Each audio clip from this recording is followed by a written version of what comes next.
Olá e bem-vindos. Vamos mergulhar direto num material que chegou aqui pra gente, um artigo de pesquisa do Google.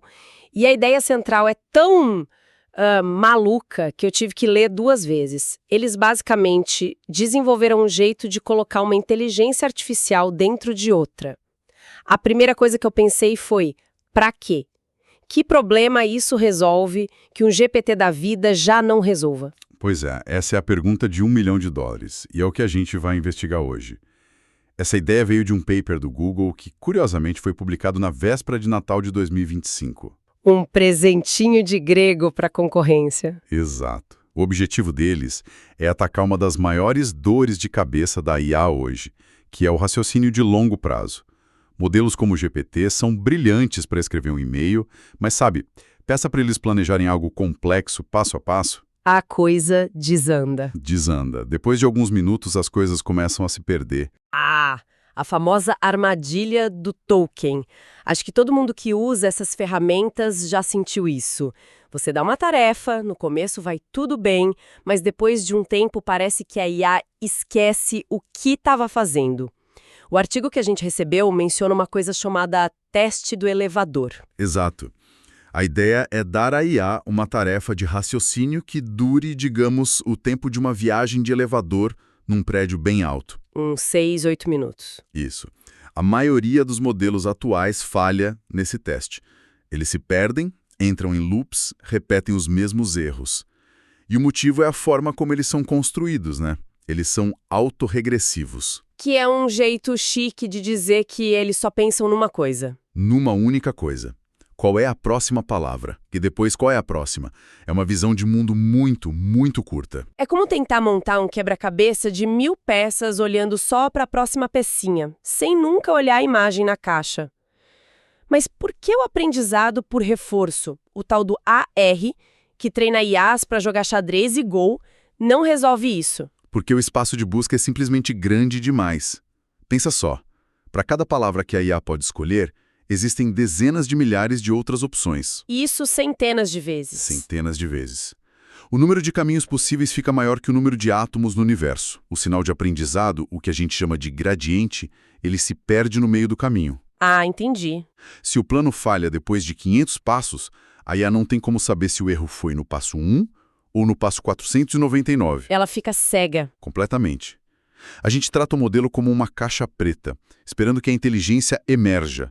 Mas para planejamento, essa esperança não se concretiza.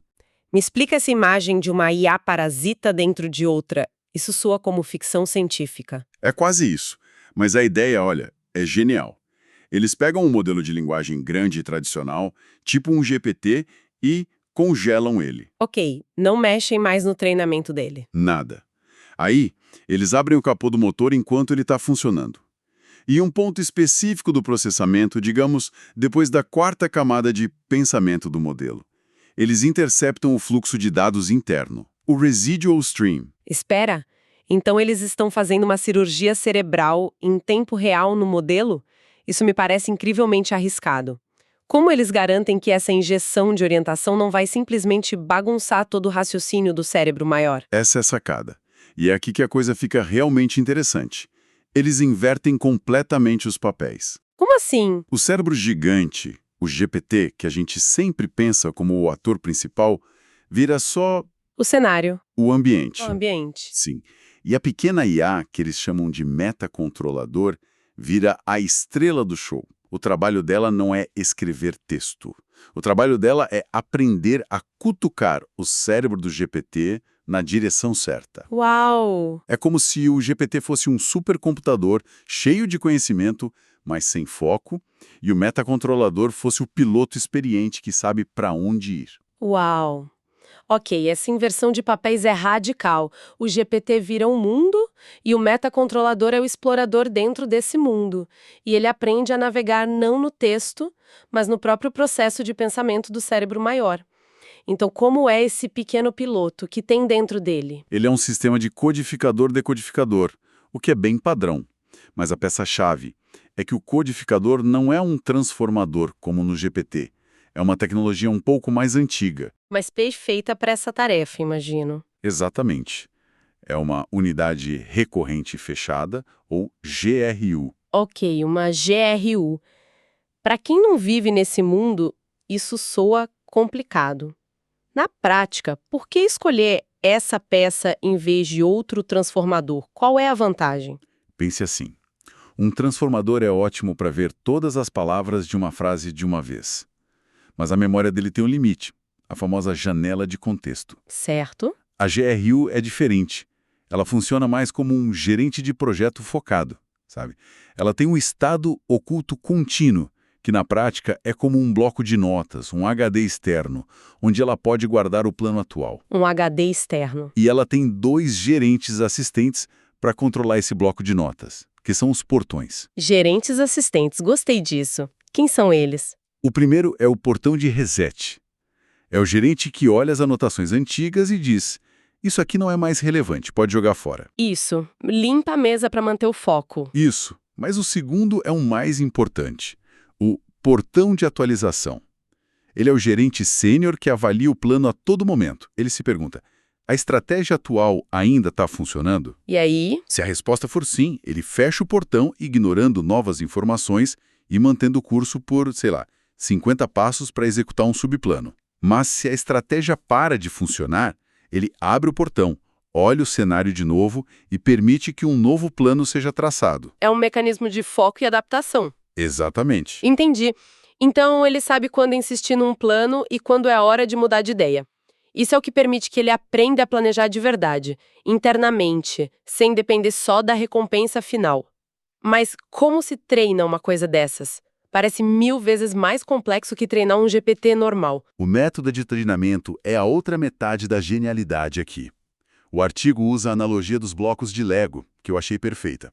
Lego, ok. Primeiro, você precisa criar os blocos. Depois você aprende a construir com eles. Certo. Então qual é a fase 1, a criação dos blocos? A fase 1 é a aquisição de habilidades. E o mais incrível é que ela é feita sem supervisão. Sem supervisão. Como? Eles colocam um metacontrolador para assistir a vídeos de especialistas humanos resolvendo uma tarefa. Como navegar num labirinto complexo. O metacontrolador não recebe nenhuma instrução, nenhum rótulo. Ele apenas observa o fluxo de dados dentro do GPT enquanto o especialista joga. Ah, Com o tempo, ele começa a identificar padrões. Ele percebe que um certo padrão de ativação no cérebro do GPT sempre acontece quando o humano está, por exemplo, evitando uma parede. E outro padrão sempre aparece quando ele está indo em direção a uma porta. então ele não está aprendendo as palavras, ele está aprendendo a reconhecer os conceitos ou movimentos básicos diretamente nos sinais cerebrais do GPT. E ele cria um dicionário com isso. Exatamente. Ele codifica esses padrões num dicionário de códigos latentes, que são os nossos blocos de Lego. Evitar parede vira o bloco azul, ir para a porta vira o bloco vermelho. Perfeito. Ok, mas onde ele guarda tudo isso? Como ele sabe a diferença entre o que é um bloco e como usar o bloco? Essa é a beleza da arquitetura. A memória é dividida em 3 partes. Primeiro, os pesos do decodificador guardam as definições dos blocos de Lego. É o manual de instruções que diz: bloco azul significa evitar parede. A memória de longo prazo, estática. Isso. Segundo, os pesos do codificador, da GRU, guardam a lógica de quando usar cada bloco. É estratégia, o quando. E terceiro, o estado oculto da GRU, aquele bloco de notas. Guarda o plano atual. É memória de curto prazo, dinâmica, o que está acontecendo agora. Exato. Esse sistema funciona como um marca-passo para o GPT, forçando ele a lembrar do objetivo, mesmo que a instrução original já tenha saído da janela de contexto dele há muito tempo. Certo. Então, na fase 1, o sistema aprendeu a identificar as ferramentas, os movimentos básicos. Mas ter as ferramentas não significa saber construir algo. Como ele aprende a, de fato, usar esse conhecimento para resolver um problema novo? Essa é a fase 2, a orquestração. Agora, com o dicionário de habilidades pronto, o agente é colocado num labirinto totalmente novo que ele nunca viu. E é aqui que o aprendizado por reforço entra em cena. Mas com um detalhe crucial. Qual? Ele só treina um metacontrolador, o pequeno cérebro.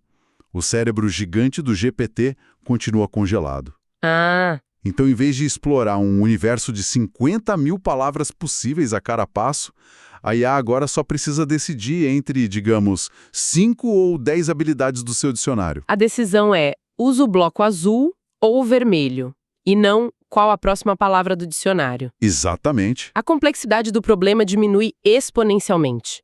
Em vez de escolher uma gota d'água no oceano, ele só precisa escolher entre alguns copos de água na mesa. É muito mais eficiente. Exponencialmente, e isso permite um fenômeno chamado generalização composicional. O modelo aprendeu habilidades simples, como vá para a porta vermelha e vá para a porta azul. Agora ele pode combinar ou compor essas habilidades em sequências novas e mais complexas para resolver um problema novo. Tipo, vá para a porta vermelha, depois evite a parede, depois vá para a porta azul, mesmo que nunca tenha visto essa sequência exata. Ah, então ele não aprende a fazer uma casa. Ele aprende a empilhar um bloco vermelho sobre um azul e a colocar um bloco ao lado do outro. Com essas duas habilidades, ele pode descobrir como construir uma parede, um pilar e, eventualmente, a casa. Tudo isso sem que ninguém o tenha ensinado a fazer uma casa diretamente, é isso? Exatamente isso. Ele compõe novas soluções a partir de blocos básicos de conhecimento. Mas tem um limite importante. Ele não pode inventar uma habilidade do zero. Se ele nunca viu o bloco de pular, ele não vai conseguir aprender a pular. Só recombinar o que já sabe. Exato. E para garantir que a orientação do metacontrolador seja precisa, o artigo menciona que eles usam uma técnica similar à LoRa.